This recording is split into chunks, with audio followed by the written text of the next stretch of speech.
Il est glorieux et digne de régner. Bonjour, l'agneau est souverain.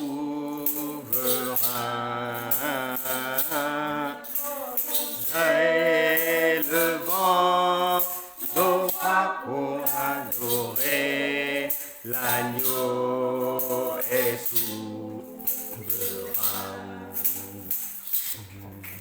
L'agneau, gloire, gloire, l'agneau, gloire,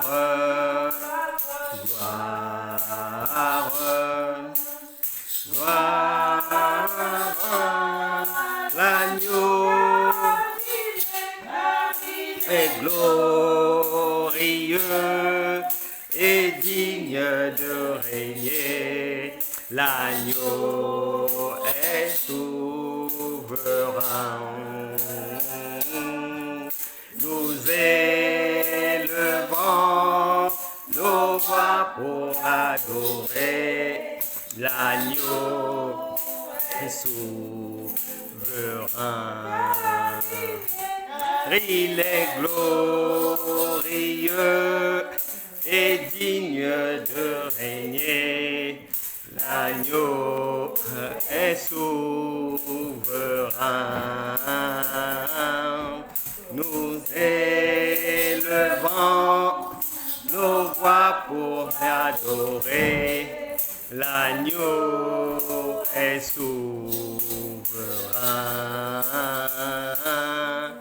L'agneau est souverain pour adorer.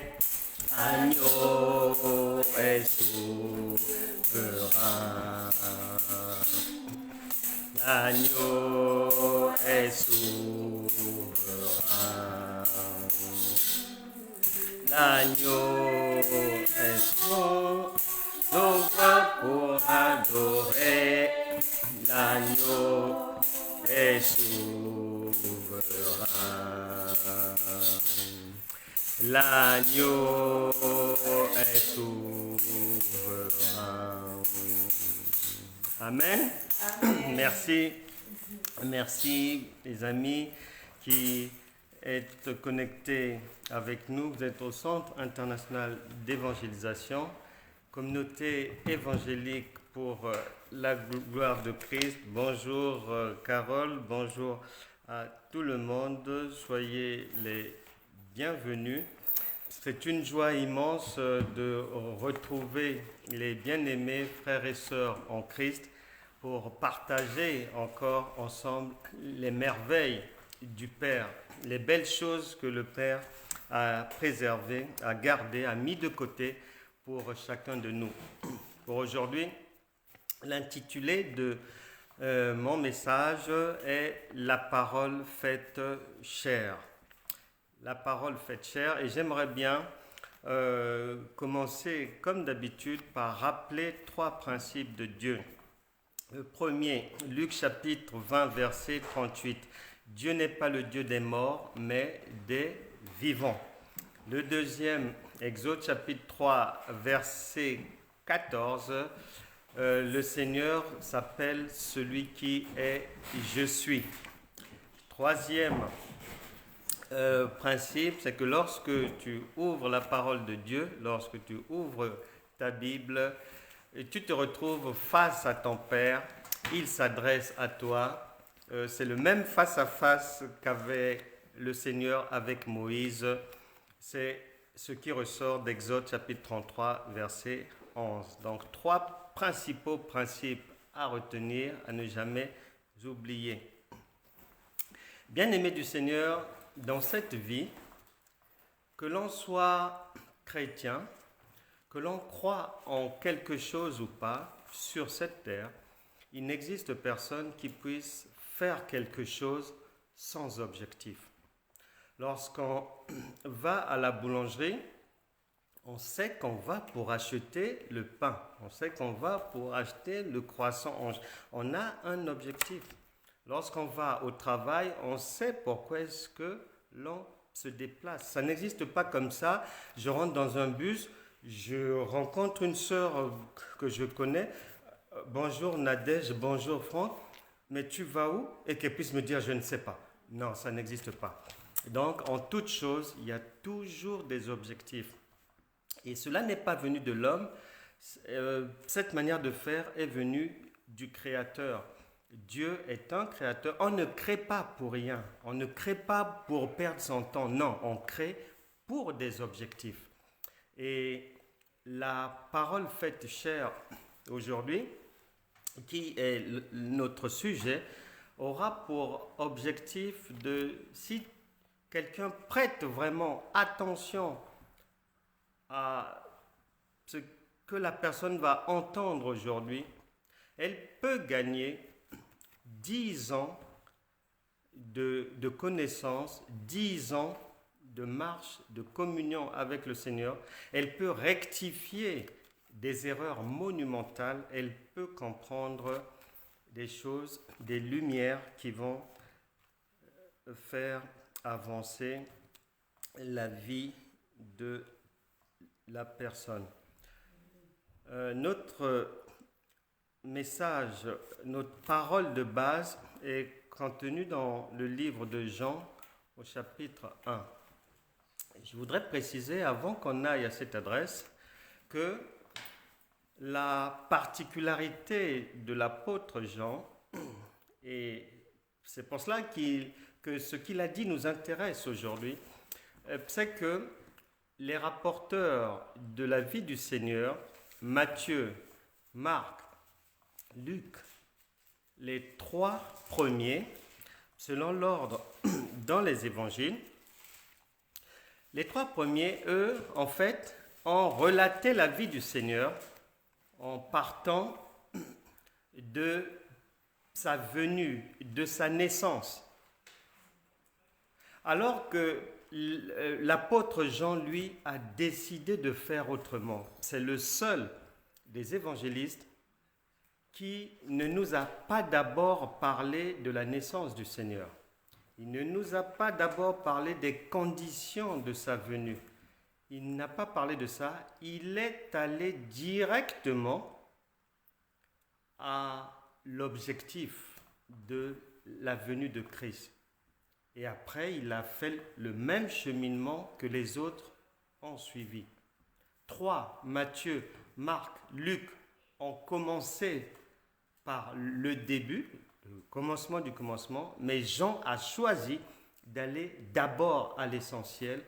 Et c'est pour ça que Dieu attire notre attention par là, parce que dans nos vies, dans notre venue au Seigneur, dans notre marche, dans tout ce que nous pouvons faire, ce qui intéresse d'abord Dieu, c'est l'objectif à atteindre, c'est-à-dire nous sortir des difficultés. C'est cela qui intéresse d'abord Dieu. Si tu es malade, que tu puisses guérir. Si tu es au chômage, que tu trouves un emploi. Si tu n'arrives pas à concevoir, que tu puisses parvenir d'abord à mettre au monde. Le reste, on va voir après. C'est en cela que Jean nous intéresse aujourd'hui. Et le titre de mon message, donc, la parole faite chair. Et ce qui nous intéresse, c'est Jean, chapitre 1, verset 14. Il est dit ceci. Et la parole a été faite chair. Donc, dès le verset 1, Jean parle de la parole qui est Dieu. Il est venu. Il s'est fait, Dieu s'est fait homme, Jésus. Et Jean explique que si Dieu est la parole, et que la parole est Dieu, et que Dieu est dans sa parole, il explique que ce Dieu-là, mais cette parole, en fait, c'est Jésus, le vivant, après le ressuscité, et cette parole, c'est le Saint-Esprit. Et Jean va directement à l'essentiel de ce que Dieu voudrait qu'on comprenne, c'est que lorsque le Saint-Esprit vient vivre en nous, c'est la parole faite chair qui vient habiter en nous. Et la Bible déclare en Jean, chapitre 3, verset 16, que Dieu, il a tant aimé le monde, il a donné son Fils unique afin que quiconque croit en lui ait la vie éternelle.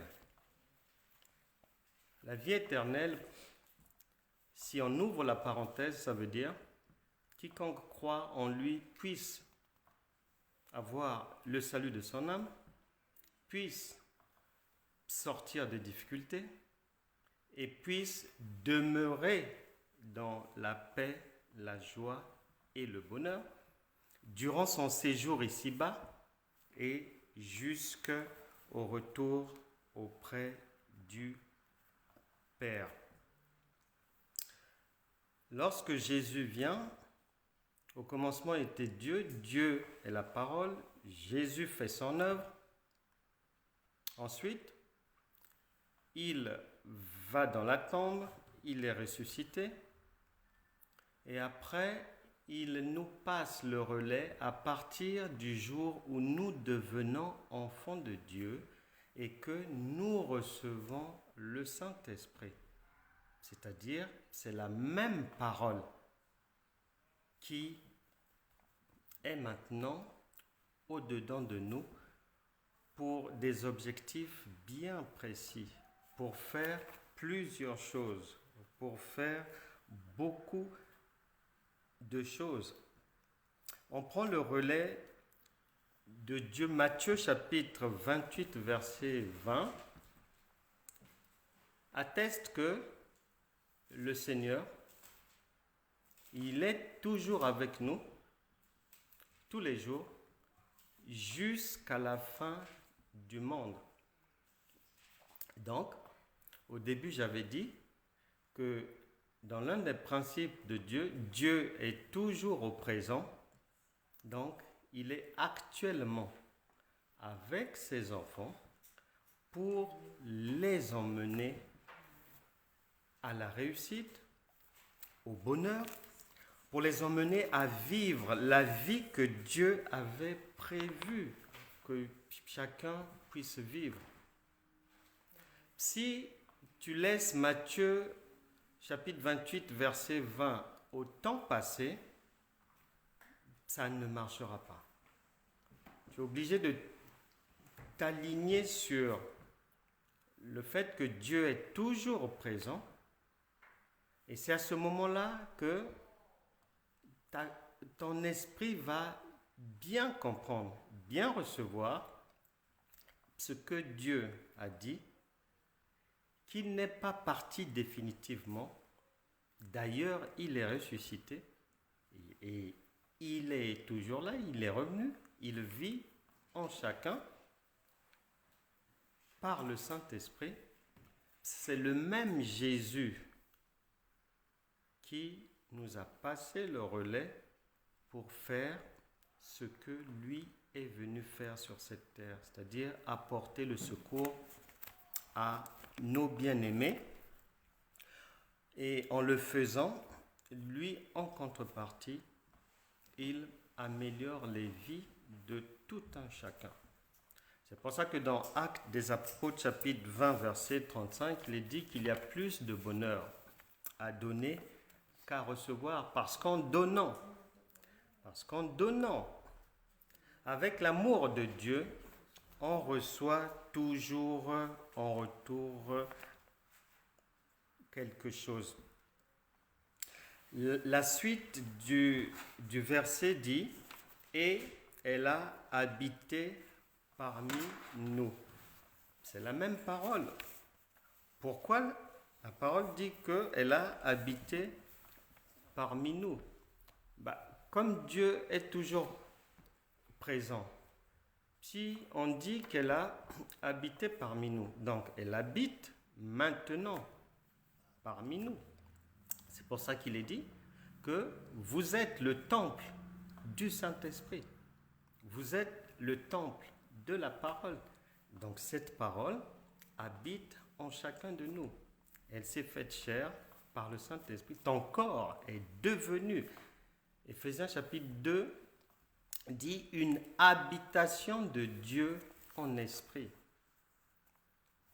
C'est clair. Et c'est cette prise de conscience qui manque à beaucoup de gens. Et tout n'est pas de prier, tout n'est pas de jeûner. Si vous le faites sans comprendre, vous allez tourner en rond. Et quiconque doute, je peux parier avec lui. Mais dans 10 ans, on le verra encore au même endroit. Mais ce n'est pas une histoire de seulement jeûner, de seulement prier, mais si quelqu'un ne fait pas l'effort de comprendre. Il est dit, la parole faite chair. Les gens, quand ils arrivent là, ils pensent que c'est de l'histoire. Non, ce n'est pas de l'histoire. Et puisque Dieu ne s'occupe pas des morts, donc Dieu ne peut pas te parler des morts. Il te parle de ta propre vie. Il te parle de ta propre vie. Cette parole, elle s'est faite chair désormais en tout enfant de Dieu qui reconnaît qu'il a le Saint-Esprit en lui. C'est là où ça doit commencer. La prise de conscience doit partir de là. Et même Marc chapitre 16, verset 20, insiste en disant que oui, le Seigneur était avec eux, donc est avec chacun tous les jours pour confirmer sa parole. Mais comment est-ce que Dieu va confirmer sa parole si tu n'y crois pas? C'est pas possible. Mais c'est comme l'enfant. Tu dis à l'enfant que non, écoute, je vais t'emmener le week-end prochain au parc, mais sans que l'enfant ne le sache, tous les jours qui précèdent le week-end prochain, tu l'entends dire à ses amis que maman m'a dit qu'elle va m'emmener au parc, mais je ne crois pas, maman doit mentir. Dans quel état ça va te mettre? Que l'enfant puisse ne pas te croire, c'est grave. Et c'est ce que nous faisons avec le Seigneur. On prie sans croire, on jeûne sans croire. On dit qu'on croit, mais Dieu sait qu'on ne croit pas. On dit que nous avons la foi, mais Dieu sait que ce que nous appelons la foi, lui n'appelle pas ça la foi. C'est ça le problème. C'est là où ça va tourner en rond. C'est là où ça va tourner en rond. Il faut que tu réalises que tu aies la prise de conscience que la Bible déclare que tu es de la race de Dieu. Soit tu sais ce que veut dire race, soit tu sais ce que veut dire Dieu, soit tu sais ce que veut dire lorsque quelqu'un vient habiter à un endroit où tu ne sais pas. Ou soit tu crois en ce que Dieu dit, ou soit tu le prends pour un menteur. Donc, si Dieu dit que nous sommes de la race de Dieu, mais ce n'est pas pour rien. C'est parce que, par la parole faite chair, Dieu, lorsque le Saint-Esprit vient en chacun de nous, Dieu s'est incarné en nous, complètement. Il n'a rien laissé à la porte. Complètement. Avec toute son intelligence, sa sagesse, sa connaissance, sa patience, sa capacité à imaginer. Il s'est incarné en chacun de nous. C'est ce que veut dire qu'il est venu vivre, il vit au milieu de nous, parmi nous.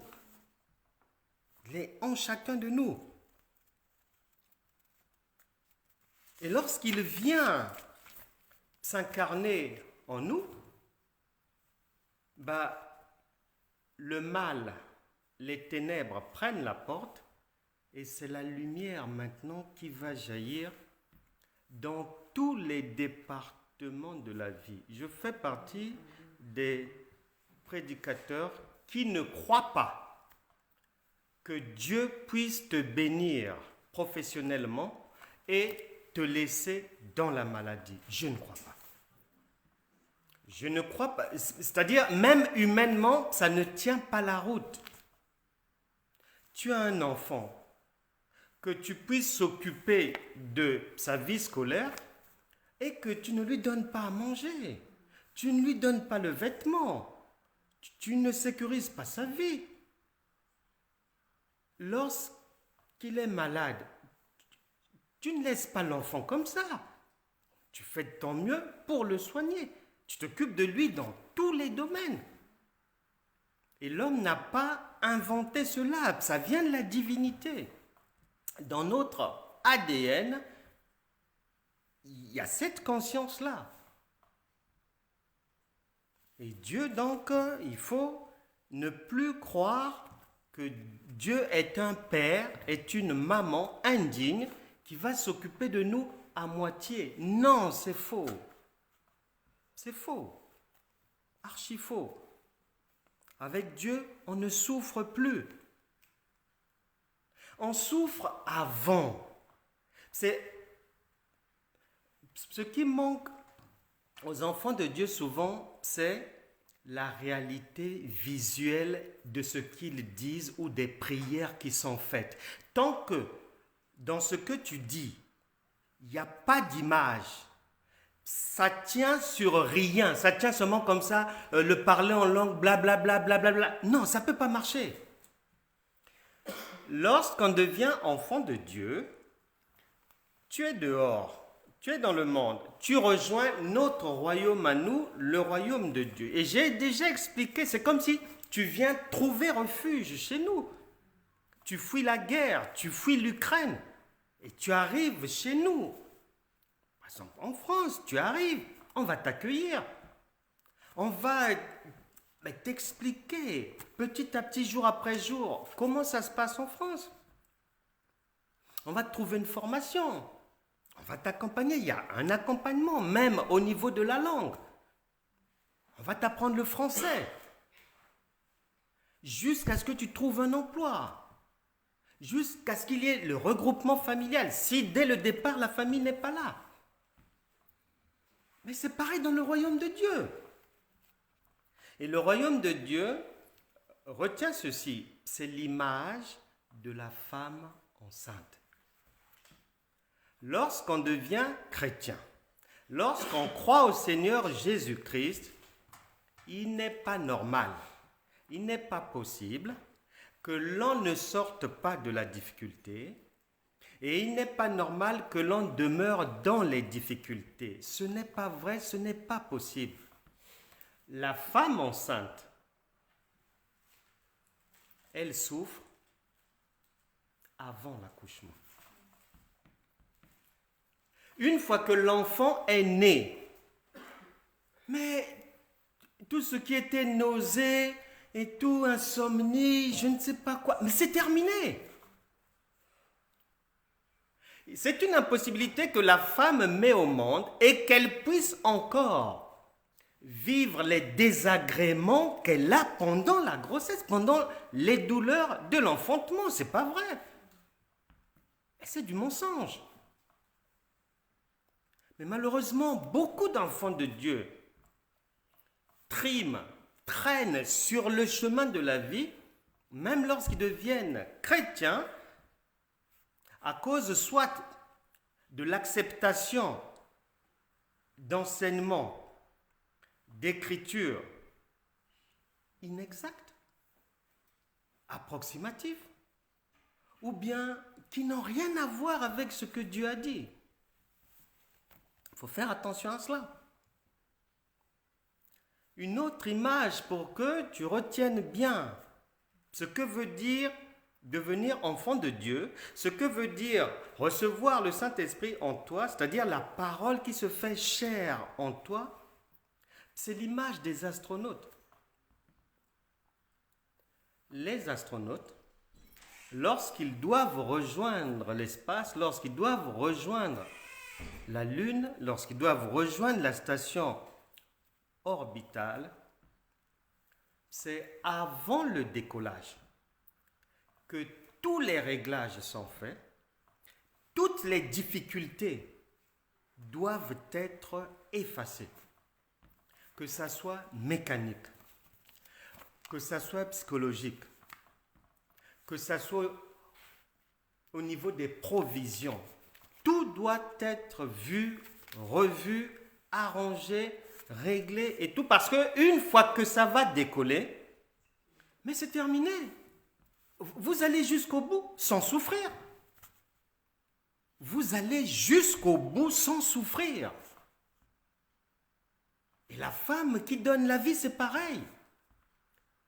Et l'enfant qui vient de naître, la femme n'a plus à souffrir à partir de la naissance de l'enfant. C'est faux. Et quand tu deviens enfant de Dieu, la stérilité, le chômage, la confusion, les maris de nuit, les agressions pêle-mêle spirituelles et autres, la liste est longue. Ça doit s'arrêter. Et c'est non négociable. Et quand quelqu'un comprend la parole faite chair, c'est-à-dire Dieu parle de moi-même, mais c'est fini, ça décolle. Le problème, c'est que les gens ne comprennent pas. Quand on a compris la parole faite chair, ça décolle. Quand quelqu'un prend une voiture, il faut régler tout ce qu'il y a à régler, mettre le carburant, vérifier l'huile, les bougies et tous les éléments. Si une roue est crevée, on remplace. Parce que dès qu'il va démarrer là, c'est parti. Il n'y a plus de mécanique à faire. Il ne souffre plus. Il ne souffre plus. Les pilotes d'avion, lorsqu'ils décollent, c'est terminé. Tous les réglages ont été faits en amont. Une fois qu'ils ont décollé, une fois que quelqu'un devient enfant de Dieu, c'est pour que la vie aille toujours de l'avant, toujours. Les pilotes d'avion, qu'il y ait la pluie, qu'il y ait la foudre, qu'il y ait ci, cela, l'avion, il ne va pas ralentir. Peu importe les intempéries, ils vont atteindre Pékin s'ils quittent Paris. Vous pouvez dire qu'il pleut là-bas, il pleut encore là-bas, il va pleuvoir là-bas. Ce n'est pas leur problème. Ils avancent. Et la foi consiste à voir ces images-là de la femme enceinte, des pilotes. Parce que la vie est faite de défis. Il y aura toujours des vents contraires qui viendront en face de toi pour essayer soit de ralentir ta marche, soit de te mettre en échec, soit de cela. Mais ce n'est pas pour autant que tu vas baisser les bras. Puisque si tu as conscience que la parole faite chair, c'est toi-même, non, la vie va réussir. Aucun diable ne peut t'arrêter, ça n'existe pas, c'est faux. D'ailleurs, je n'ai jamais vu ni entendu que Dieu ait initié quelque chose et que la chose ait échoué. Mais non, c'est pas possible. La suite de la parole dit, donc on était à, et la parole a été faite chair et elle a habité parmi vous, donc Saint-Esprit est en vous, c'est vous-même maintenant, pleine de grâce et de vérité. J'aime ces expressions. Pleine de grâce et de vérité. Je sais que beaucoup de gens, soit dans les expressions grâce et vérité, sont incapables d'y mettre un contenu. Il y a d'autres personnes qui y mettent un contenu erroné. Je vais vous aider en vous donnant ce que Dieu appelle par grâce et la vérité. Pleine de grâce et de vérité. Je commence par la vérité. Alors, écoute bien. L'homme n'a rien créé. C'est Dieu le créateur. Si tu veux comprendre Dieu, observe comment les hommes font, parce que ça vient de Dieu.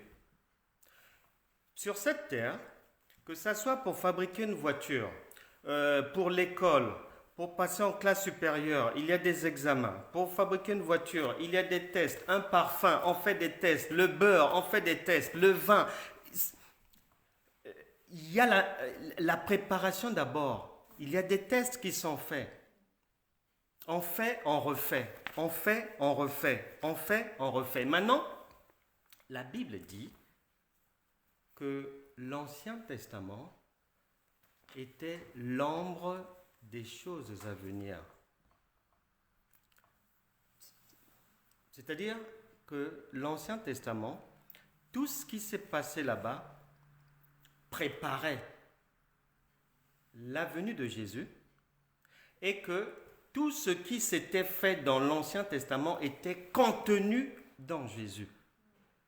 Et ce Jésus-là, il est maintenant en toi, en moi, par le Saint-Esprit. Soit tu y crois, soit tu comprends ou tu ne comprends pas. Mais là, il y a un effort de compréhension et de prise de conscience à avoir, parce que ça va se jouer là. Dieu est le sage des sages. La vérité, Dieu entend par là ceci. L'Ancien Testament était l'ombre de la vérité. Maintenant, cette ombre-là, il y a 39 livres. Dans ces 39 livres, on préparait le véritable qui vit maintenant en toi.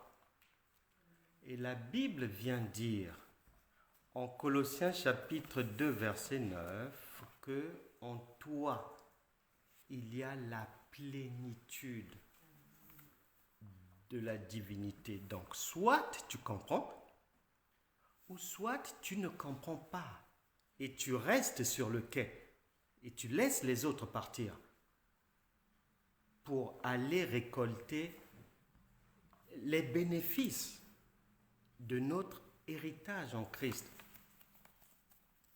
Éphésiens chapitre 2 verset 22. Tu es une habitation de Dieu en esprit.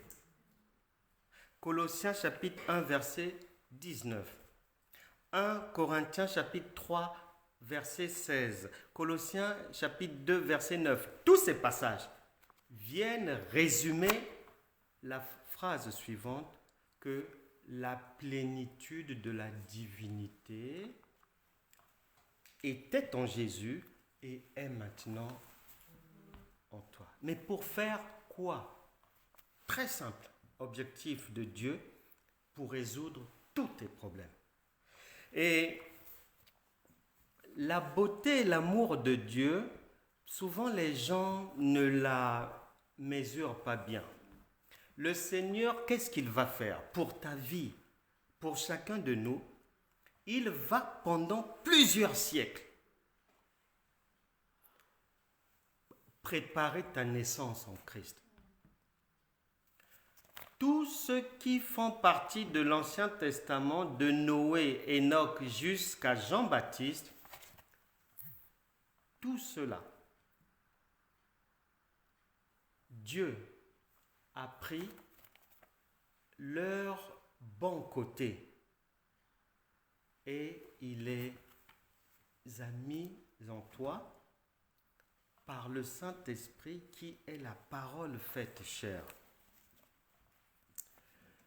Moïse est un type de Christ. Christ est maintenant en toi. Ce qui veut dire qu'en toi, Dieu a déjà mis le leadership pour la réussite, pour aller de l'avant. Ruth est un type de Christ. Par Ruth, Dieu nous a donné la capacité à, même lorsque la majorité des gens, même lorsque les adultes, les aînés disent prends à droite. Toi, tu as la capacité de prendre à gauche parce que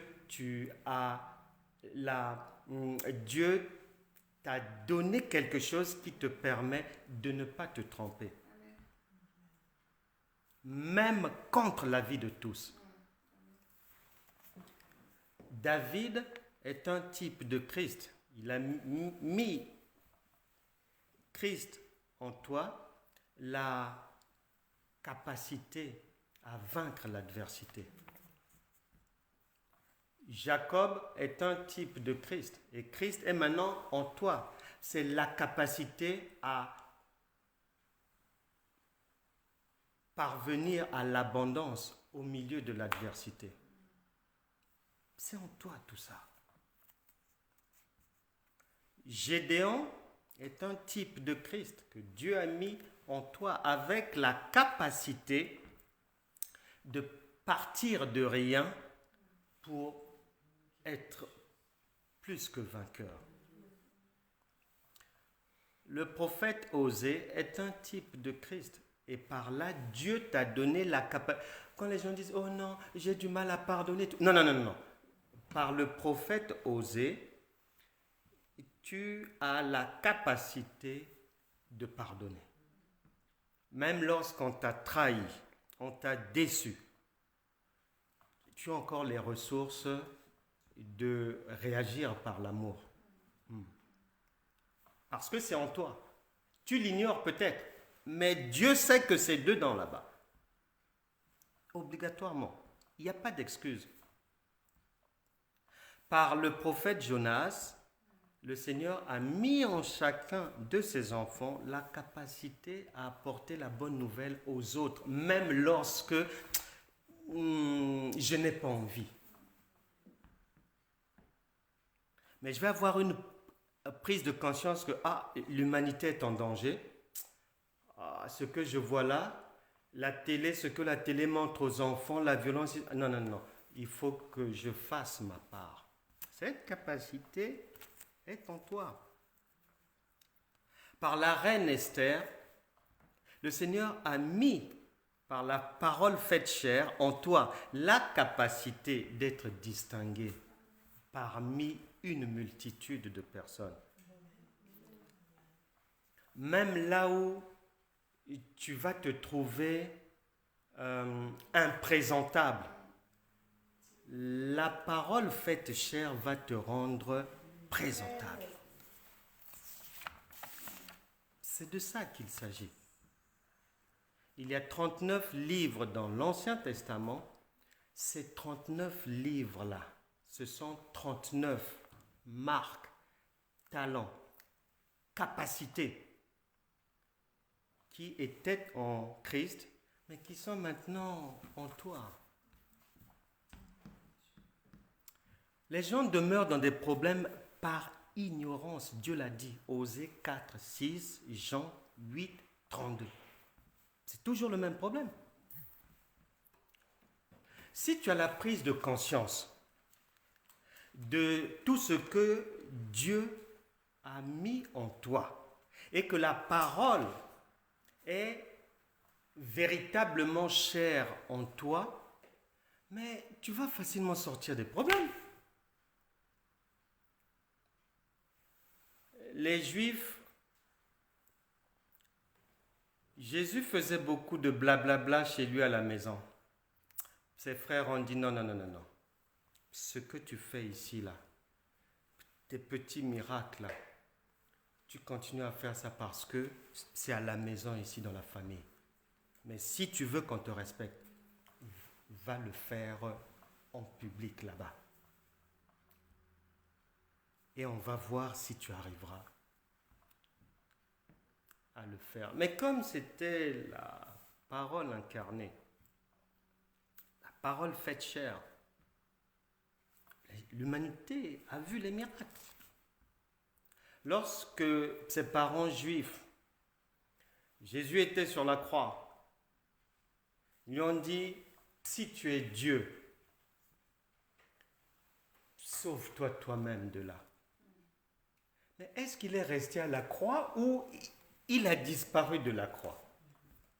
Il a disparu de la croix. Ça veut dire que celui qui a Christ a tout ce qu'il faut pour sortir facilement des difficultés, pour vaincre facilement l'adversité, sans faire beaucoup de bruit, de blablabla, comme beaucoup de chrétiens font. Ouais, on va leur montrer que nous, et ils vont voir notre Dieu. Non, non, non, non. Ça, c'est du tralala. La foi authentique n'a pas besoin de ça, n'est pas là. Elle est agissante par le Saint-Esprit qui est la parole faite chair, mais à condition que tu le saches. Si tu ne le sais pas, tu es venu accompagner les autres. C'est une vie d'accompagnement seulement. Même si tu jeûnes 1000 ans, 2000 ans, 3000 ans, tu vas accompagner. Tu peux mettre sur une piste d'avion un avion, je te le promets, si tu n'as pas été à l'école de pilotage, tu auras beau jeûner, tu auras beau invoquer Dieu, tu auras beau prier, l'avion ne décollera pas. Mais il y a beaucoup de gens qui pensent que l'avion peut décoller. Non, ça ne décollera pas. Ça se joue sur la connaissance. C'est pour ça qu'on est obligé d'enseigner et de très bien enseigner. Pour aller vite, j'en arrive maintenant à la grâce. La grâce, c'est très simple, c'est le secours de Dieu. Ça veut dire que lorsque Dieu apparaît dans ta vie, immédiatement, peut-être pas le même jour, mais dans la suite des temps, il faut que sans que tu n'ouvres la bouche, que ceux qui sont en face de toi constatent que là, Pierre Géraldine, non, il y a eu un avant, non, ça c'est maintenant l'après, ça. Parce que ce n'est plus elle. Genèse chapitre 46. Jacob, le père de Joseph, arrive en Égypte avec ses frères. Lorsqu'ils sont arrivés en Égypte, Genèse chapitre 46, 47, 48, vous le lirez quand vous aurez le temps. Ces 3 chapitres-là. Lorsque Joseph, sa famille avait fui la famine dans leur pays, ils arrivent en Égypte. L'Égypte était dans l'abondance. Là où il y a Dieu, il ne peut qu'y avoir de l'abondance. Sinon, ce n'est pas Dieu.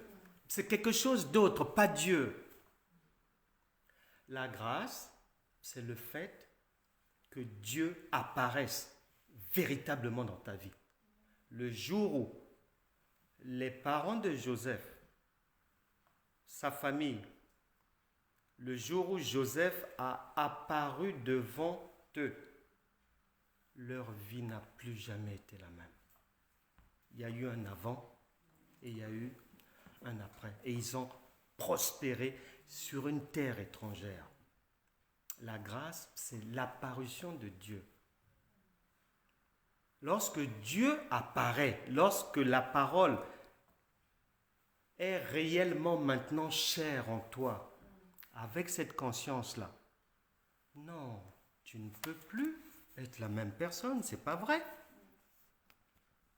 Puisque le psaume 23, verset 1, te dit clairement, avec affirmation, ce n'est pas une supposition, que l'Éternel est ton berger.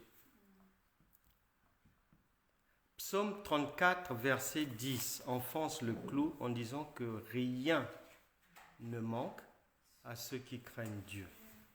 Soit tu en as compris, ou soit tu ne comprends pas. Et ce n'est que lorsqu'on a compris qu'on peut être bénéficiaire de ce qui est prévu.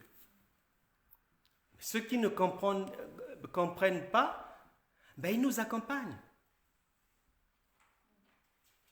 Mais Dieu n'a pas besoin d'accompagnateur. Dieu n'a pas besoin d'accompagnateur. La suite du verset dit, « Et nous avons contemplé sa gloire, une gloire comme la gloire du Fils unique venu du Père. » Cela veut dire, une fois que tu as conscience que la parole faite chair, c'est toi-même, et que tu sais, c'est pas que tu as une idée vague comme ça, non. Et tu sais comment est-ce que la parole faite chair s'est incarnée en toi. Une fois que tu sais cela, la grâce passe par là, la vérité. Le résultat, c'est une vie glorieuse, une nouvelle vie. Et le mal chez beaucoup d'enfants de Dieu, c'est qu'ils jeûnent, ils prient, ils enseignent même, ils parlent de Dieu, font toutes sortes de choses, donnant des dîmes, des offrandes, faisant des sacrifices et tout, c'est bien tout ça. Mais un jour, j'ai entendu quelqu'un il y a plusieurs années, il enseignait la parole de Dieu et il a dit ceci: si ta marche chrétienne n'a pas de preuves, n'a pas d'éléments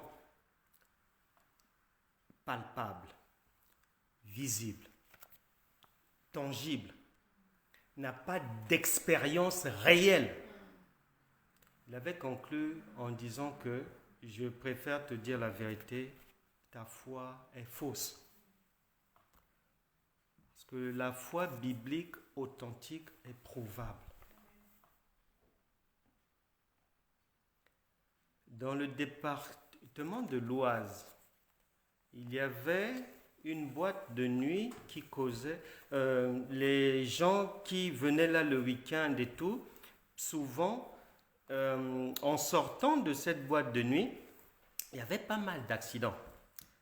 Et un monsieur en avait marre, un chrétien lambda. Un jour, il passait devant cette boîte de nuit, il s'est arrêté et il a simplement dit en regardant la boîte de nuit, je te maudis au nom de Jésus. Et il a continué à marcher. Il ne le savait pas, mais c'est un mois après qu'il va lire dans la presse que le préfet de l'Oise avait pris un arrêté de fermeture définitive de la boîte de nuit. Ce sont les preuves de la foi. La parole incarnée. Lorsqu'il a parlé avec conscience, c'est Jésus qui parle. Et tu as maintenant pris sa place. Jésus, homme, t'a passé le relais. Il a joué sa partition sur la scène. Il est maintenant allé derrière le rideau, mais c'est à toi le tour. C'est pour ça qu'après les 4 comptes rendus de la vie de Jésus, les évangiles de Matthieu, Marc, Luc et Jean, immédiatement après, il y a le livre des Actes des Apôtres, parce que chacun doit avoir les actes, attestant de la présence de Dieu avec lui. Ce n'est pas le blablabla, non, il faut des preuves. Trop de menteurs sur terre, il faut des preuves. Même Jésus a passé ce test. Il allait à droite, à gauche, les gens disaient non, nouveaux histoires là, non. Agis ici, fais quelque chose, nous voulons un miracle, vous avez déjà trop parlé. Oh, voilà. Mais le problème que beaucoup de gens ne savent pas, c'est que la Bible dit il n'y a rien de nouveau sous le soleil. Ça veut dire que les païens, ils nous disent la même chose. Sans que ça arrive à nos oreilles. Mais c'est ce qu'ils nous disent. parlez trop là. Il faut des actes. C'est pour ça que la résurrection, la parole faite chair, s'est incarnée dans Pierre, qui avait échoué avant, dans tout ce qui était faible. Mais quand la parole faite chair s'est incarnée en eux, ils ont marché dans la victoire. C'est le livre des Actes des Apôtres.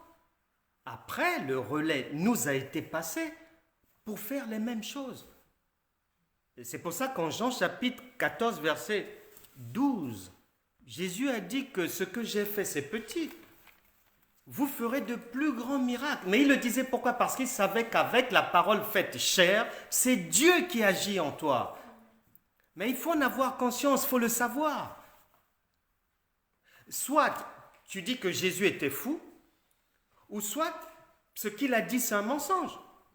Mais non, Dieu ne ment pas. Il a dit que ce que j'ai fait c'est rien, vous ferez de plus grands miracles. Et oui.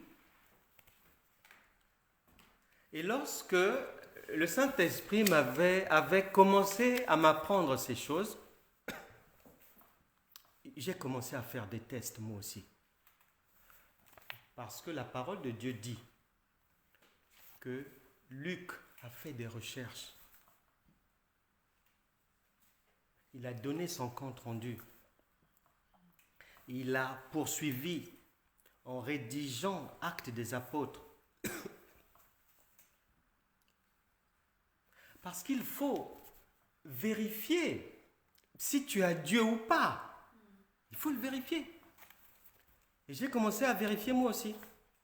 Un jour, là où j'habitais, il y avait un voisin. Souvent, je ne sais pas ce qu'il faisait chez lui, je ne sais pas dans quel secte il était. Il se dégageait une odeur d'encens et de plein de trucs comme ça. Ça faisait une mauvaise odeur dans le hall et tout.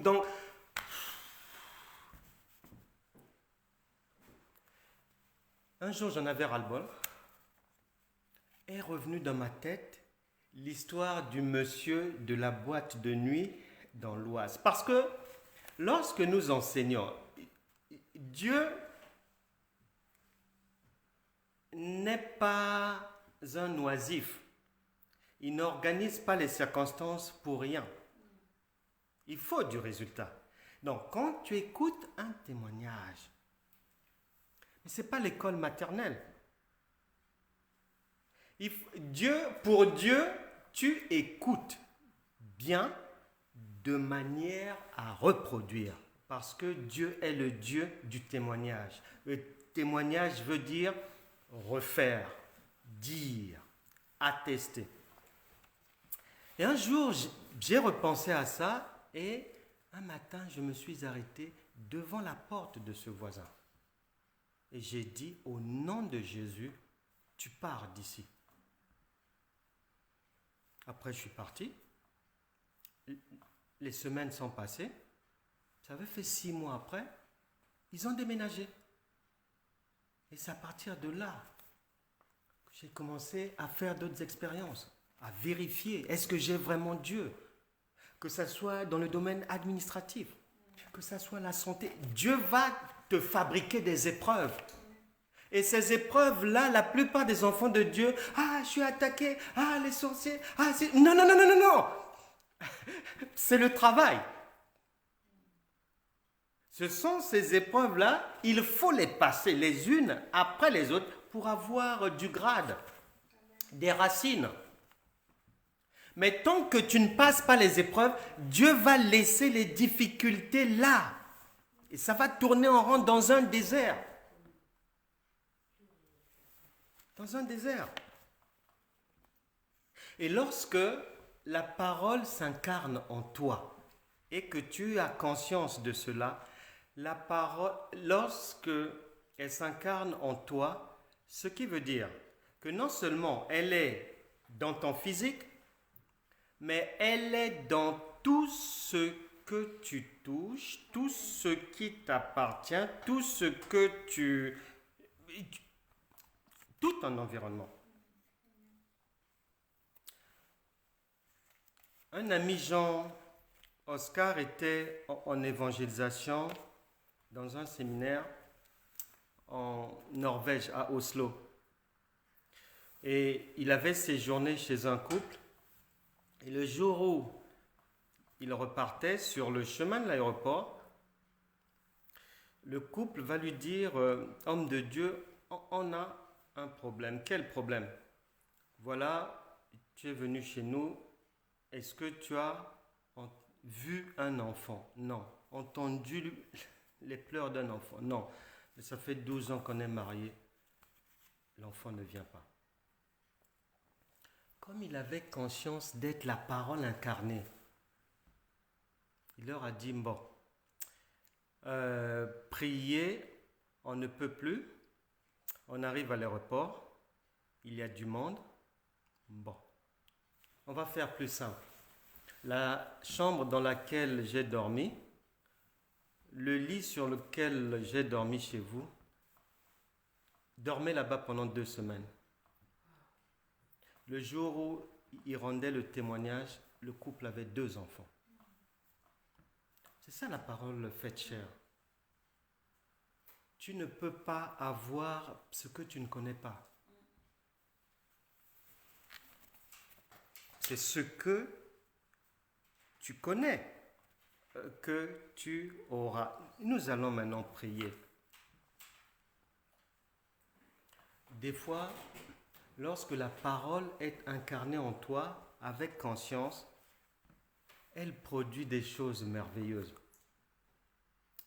Une dame était dans une salle d'attente d'une femme pasteur. Il y avait tellement de monde et elle attendait depuis longtemps. Une idée lui est venue. Mais tu attends pourquoi? Tu n'as pas besoin d'attendre. Cette femme était stérile. Elle était venue pour une prière afin qu'elle puisse concevoir. L'attente étant trop longue, la parole incarnée lui a donné une idée. Elle s'est levée, elle s'est roulée sur le tapis de la salle en disant « Ce que je suis venu chercher, je le prends maintenant et je m'en vais. » Elle s'est levée, elle est partie. Elle est venue témoigner 9 mois après avec l'enfant dans les bras. Et c'est ce jour-là que la femme pasteur saura elle-même, elle ne savait pas que la parole incarnée touche même tes vêtements, les mouchoirs, tout.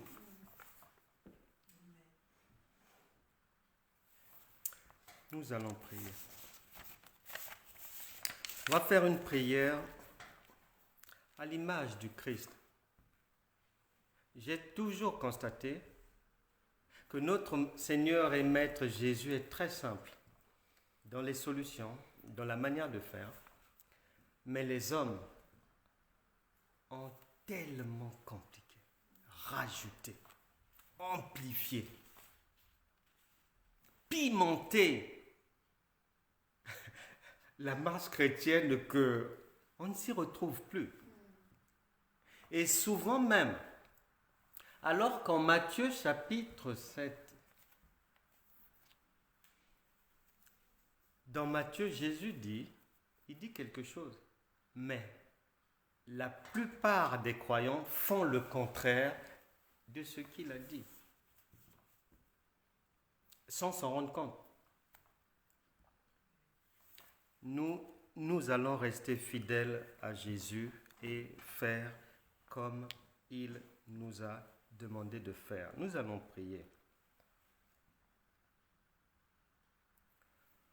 Lorsque tu pries, ce n'est pas ce que tu vas dire là qui va produire l'exaucement de ta prière. Non, parce que la Bible déclare, avant que tu n'ouvres la bouche, Dieu sait ce que tu vas dire. Donc, tu ne lui apportes aucune information. Même si beaucoup de gens, lorsqu'ils prient, Oh Seigneur, tu as vu, il m'a frappé. Non, non, non, non. Dieu le sait déjà. Il voit tout. Même si tu parles sous l'eau, il est là-bas aussi. Beaucoup ont une marche, une vie chrétienne, sans qu'ils ne s'en rendent compte. C'est-à-dire, la plupart du temps, ils aident Dieu. Mais on n'aide pas Dieu. Mais non. Mais ton enfant va t'aider. Mais c'est toi qui vas l'aider. D'abord, nous allons prier en ayant à l'esprit que ce n'est pas ce que tu dis qui importe pour la parole incarnée. Ce qui importe, c'est est-ce que tu as compris que ce que tu demandes là, est-ce que tu as compris que Dieu te l'a déjà accordé et par quel mécanisme? C'est ça en fait. Ça se joue là. C'est pour ça que Jésus, à la tombe de Lazare, ou lors de la multiplication des pains, tu liras là-bas, devant la difficulté, il remercie Dieu, il rend grâce, parce que la Bible déclare que Dieu t'exauce toujours. Nous allons prier. Chacun va reprendre de tout son cœur, avec son esprit, son âme. Dieu connaît les difficultés de tout le monde. Tout est sur la table du Seigneur. Maintenant, ce que le Saint-Esprit voudrait, c'est que tu aies compris ce qui vient d'être dit au sujet de la parole incarnée qui est déjà en toi. Par conséquent, tu es de la race de Dieu.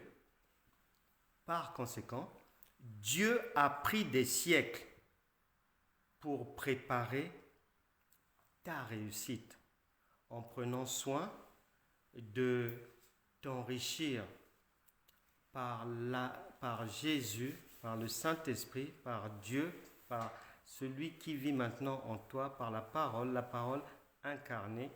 Il a pris le soin de te donner tout ce qu'il faut.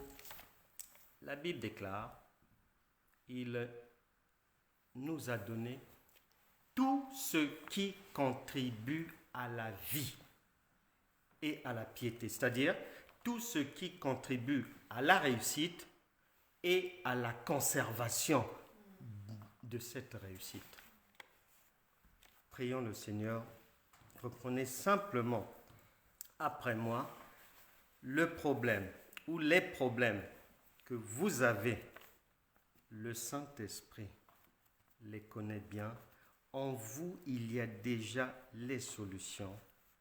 Et la Bible déclare, Jean chapitre 11, verset 40, « Ne t'ai-je pas dit, si tu crois, tu verras la gloire de Dieu. » Prions le Seigneur. Seigneur Jésus-Christ, pardonne-moi mes péchés.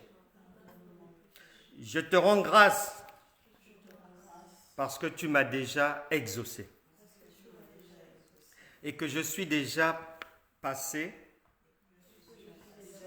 de la mort à la vie, de la maladie à la guérison, du chômage au plein emploi, de la faillite à la croissance